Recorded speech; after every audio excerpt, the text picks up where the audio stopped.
Asante kwa kuendelea kuwa nami. Bado uko nami Salome Mlai, na wasaa huu na hitimisha kipindi cha Amka na Imba Nasi kwa habari za michezo kwa asubuhi ya leo.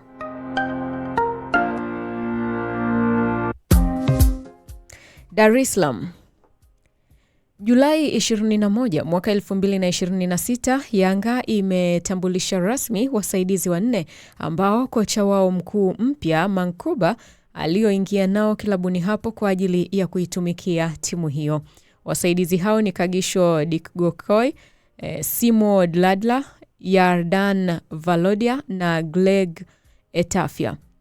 Dladla atakuwa kocha msaidizi namba 1, Dikgokoi atakuwa kocha wa mipira ya kutenga, Valodia atakuwa mtathmini wa viwango na video, huku Etafia akiwa kocha wa makipa.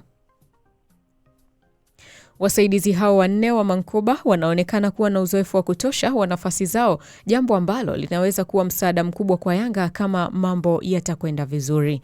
Dladla ana uzoefu wa miaka 6 ya ukocha, akianza na timu ya Richards Bay aliyoitumikia kuanzia mwaka 2010 hadi mwaka 2021 akiwa kocha mkuu, na baada ya hapo akawa kocha msaidizi wa Moroka Swallows kuanzia mwaka 2021 hadi mwaka 2022.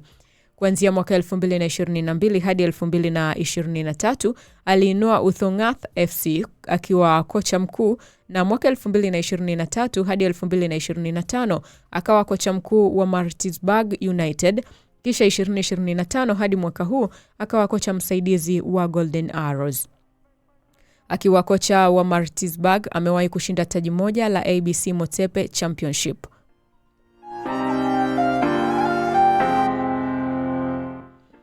Timu ya taifa ya Tanzania, Taifa Stars, imebaki katika nafasi yake ya 112 kwenye viwango vya ubora vya shirikisho la soka duniani FIFA kwa mwezi Julai. Kutocheza mechi za kirafiki za kalenda ya FIFA mwezi uliopita kunaonekana kuchangia kwa kiasi kikubwa Taifa Stars kuganda katika nafasi ambayo ilikuwepo katika viwango vya awali. Mabadiliko mengi ya nafasi yanaonekana kuchangiwa kwa kiasi kikubwa na fainali za kombe la dunia zilizofikia tamati Jumapili iliyopita kwa Hispania kutoa ubingwa. Mabingwa hao wapya wa kombe la dunia wamepanda kwa nafasi moja, ambapo hivi sasa wanashika nafasi ya kwanza. Kupoteza mechi ya fainali ya kombe la dunia dhidi ya Hispania kwa bao 1-0 kunaonekana kuigharimu Argentina, ambayo imeanguka kwa nafasi moja kwenye viwango hivyo vya mwezi Julai, ikitoa nafasi ya kwanza hadi nafasi ya pili. Matokeo ya mechi ya kuwania mshindi wa 3 katika fainali za kombe la dunia, ambayo yalikuwa ni ushindi wa mabao 6-4 wa England dhidi ya Ufaransa, yanaonekana kutobadilisha chochote katika viwango hivyo vya ubora vya FIFA kwa mwezi Julai. Ufaransa, ambayo imepoteza, bado imebakia katika nafasi yake ya 3 ya awali, huku England ikibakia katika nafasi ya 4.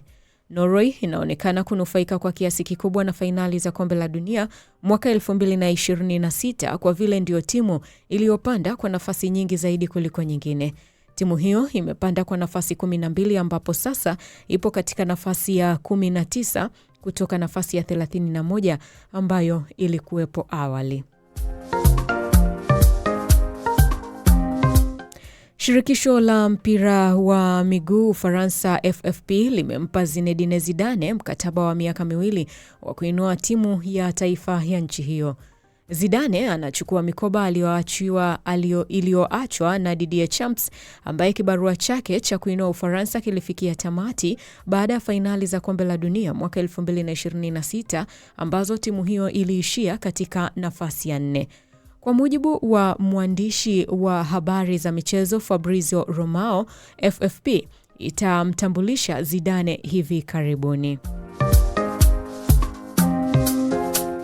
Na upande wa tetesi pale Ulaya, Tottenham Hotspur, Chelsea na Arsenal zinadaiwa kupanga kumsajili mshambuliaji wa Manchester United Marcus Rashford mwenye umri wa miaka 28. Hata hivyo, viongozi wa Manchester United hawataki kumuuza kwa klabu nyingine ya ligi kuu ya England. Mlinda mlango wa Aston Villa na timu ya taifa ya Argentina Emiliano Martinez mwenye umri wa miaka 33 anawindwa na Juventus, huku Arsenal ikimfuatilia beki wa Aston Villa na England Ezri Konsa mwenye umri wa miaka 28. Nottingham Forest ipo katika mazungumzo ya hatua za mwisho kumsajili beki wa Sporting CP na Ivory Coast Ousmane Diomande mwenye umri wa miaka 22. Beki wa kati wa West Ham United Jean-Claire Todibo mwenye umri wa miaka 26 anahusishwa na uhamisho kwenda Juventus. Manchester United bado inatafuta kiungo wa kati, lakini imepunguza nia ya kuwasajili Carlos Baleba mwenye umri wa miaka 22 wa Brighton na Alex Scott mwenye umri wa miaka 22 wa Bournemouth kutokana na gharama kubwa za usajili wao. Bournemouth imeazimia kumbakisha Alex Scott licha ya mchezaji huyo wa timu ya vijana ya England chini ya miaka 21 kukataa kusaini mkataba mpya. Arsenal inaendelea kumfuatilia. Ipswich Town imefikia makubaliano ya awali kumsajili mshambuliaji wa Celtic na Japan Daizen Maeda mwenye umri wa miaka 28 kwa ada ya pauni milioni 8 pamoja na nyongeza ya pauni milioni 2 kulingana na mafanikio. Na beki wa kulia wa Manchester United James Overy mwenye umri wa miaka 18 raia wa Australia anafuatiliwa na Rangers pamoja na klabu kadhaa kutoka Australia. Na hizi ni habari ambazo nimekusogezea kwa asubuhi ya leo. Nipite na ujumbe wake. Idi anasema vipi dada, uko poa? Niko poa kabisa. Fidelix anasema Fidelix aka Cuba kutoka Mtamba Mozambiki anasema kila laheri chama langu la Yanga kwa ujenzi wa timu. Asante sana Fidelix, nimefurahi kuona ujumbe wako. Tuangalie sasa majibu. Swali la leo pale YouTube limeuliza kwamba unapendelea mchezo gani zaidi? Unapenda mpira wa miguu, unapenda ngumi au unapenda riadha? Kura zilizopigwa ni 12. Waliosema wanapenda mpira wa miguu ni 83%. Waliosema wanapenda ngumi ni 17%. Riadha ni 0%. Kwa hiyo wengi wanaonekana wanapenda mpira wa miguu.